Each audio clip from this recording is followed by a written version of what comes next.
We belong to God and God alone.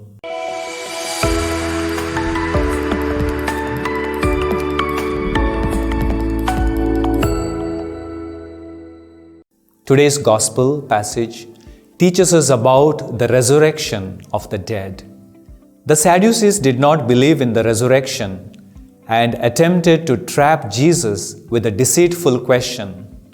A woman married to all 7 brothers of a family, according to the law of Moses, would become the wife of which of the 7 in her resurrection? The Sadducees were a group of influential and powerful people within the Jewish community who were opposed to the spiritual nature of their Jewish customs and faith. They were mostly worldly in nature, refusing to believe in matters like the resurrection, life after death, the concept of soul and spirits, or in any spiritual beings like angels and demons, among many other things.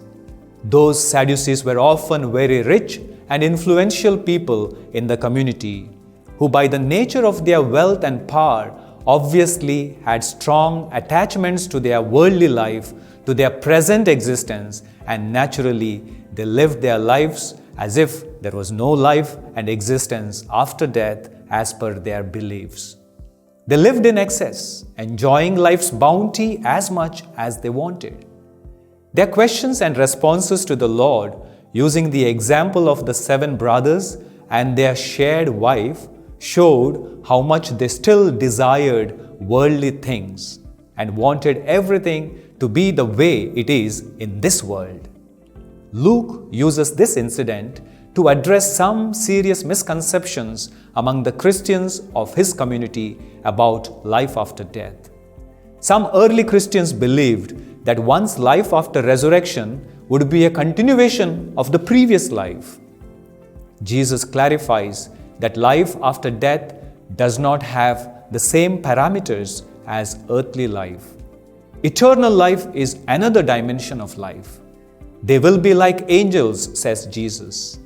But then Jesus moves to counterattack by citing the account of Moses and the burning bush, where God reveals himself as the God of Abraham, Isaac, and Jacob, who are all still living before God and not dead. God identifies himself with men and women who trust him, and this bond is stronger than death. God takes pride in saying, "I am the God of Abraham, Isaac, and Jacob," and that list would include each of our names too. Saint Teresa of Avila narrated one of her mystical experiences of the vision of the child Jesus. One day she saw a beautiful boy standing at the stairway in her convent where there was no chance for a boy to walk in. And the boy asked Teresa, "Who are you?" She replied, "I am Teresa of Jesus." "And who are you?" To which the child responded, "I am Jesus of Teresa." Is it not beautiful to believe that Jesus would speak the same of each of us too? "I am the Jesus of you and me." This is the meaning of life after death. All that matters is that we belong to Christ. Everything else loses its meaning.